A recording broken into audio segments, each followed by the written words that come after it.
तर नमस्कार मित्रांनो, मी गेलतो माझ्या मोठ्या मुलाला त्या शाळेमध्ये सोडायला. तो आहे गुरुकुलमध्ये गोगावमधल्या गुरुकुल शाळेमध्ये तो काय शिकतो. तर आम्ही दोघंजण त्याच्या बाहेरच्या बाकड्यावर जाऊन बसलो. गेटच्या एंट्री केली, त्या गेटवर जाऊन बसलोच. आम्ही दोघं एकामेकाशी चर्चा केली. जरा माझा पोरगा नर्वसच होता, त्याला जायचं नव्हतं. मग त्याला सोडला आणि मी आलो शाळेच्या बाहेर. तर मित्रांनो, शाळेच्या बाहेरून मी त्याच्या आवारात शूटिंग करायला चालू केलं. जरा आवाराच्या बाहेरचं इकडं तिकडचं शूटिंग केलं आणि तिथून जरा मी माझ्या गाडीकडे चालत यायला लागलो. माझ्या गाडीपाशी चालत आलो. तिथं त्यांचं बाहेर पार्किंग होतंच. तेवढ्यात मला घरी आल्यानंतर घरातली मंडळी रानात जावा शेंगा उपटायच्या चालल्या त्या. रानात गेलो तर आमचा भाचा शेंगा उपटलेल्या गोळा करत होता बघा. हे आमचा बारक्या बहिणीचा मोठा मुलगा शिवम बघा.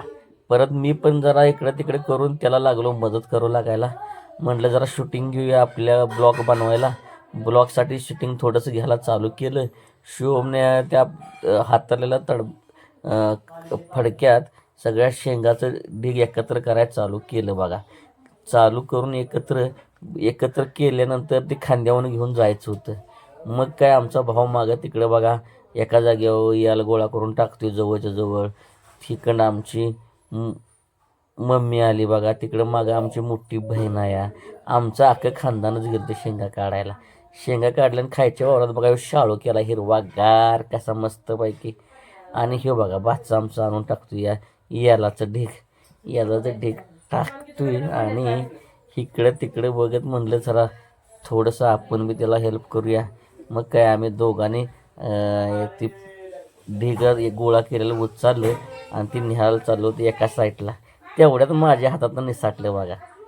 ती एक शेंगा तोडायसाठी सावलीला घेऊन चाललो होतो. तिथं ढिग लावतो. आमची मम्मी आणि पप्पा तिथं शेंगा तोडणं होते. आमच्या भावाला लागले ताण. ही बघा हे आंब्याचं झाड लावलं मी. आमच्या पप्पाने घातले पाणी. मस्तपैकी आंबे गोड गोड येतात त्याला. झाड बी खूप छान आहे. सावली छान आहे. म्हणले या सावलीखाली जरा बसूया. लय ऊन लागत होतं. मग तिकडे साईडला आमच्या पप्पाने झाड लावले. मस्तपैकी मधासारखे आंबे लागतात पिकल्यानंतर. मग काय झालं तिथनं आलो वावराच्या बाहेर निघायची तयारी झाली आणि तिथनं निघालो. तर सकाळच्या पारी आमच्यात आली होती मशीन. आमच्या बंगल्याचं काम चाललं होतं. मुरुम सफाई करायची. मग ती सकाळी दुसऱ्या दिवशी सकाळी आली की मशीन सफाई करायला चालू केलीच. ही मशीन बघा आणून आमच्या बंगल्याचं मुरुम टाकला होता. तो सफाई करायचं चालला. एक लेवल करायचं चालली बघा. ह्या मशीन सगळे आमची घरातलं धुमसून व्यवस्थित एकसारखं करून घ्यायचं चाललंय बघा. आमचं हे मागं सगळं क्षेत्र आहे जमिनीचं. हे बघा कसं मशीन ओढतो या. ह्याला म्हणायची मेहनत केल्याशिवाय पैसा नाही. कष्ट हेच फळ.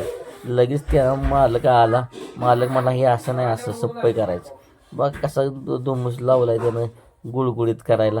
सगळं मस्तपैकी गुळगुळीत करून दिलं. तिकडं आमचा भाऊ भरून देतो मुरुम. आमचा भाचा जिथं कमी पडतं आणून टाकतो पाट्या.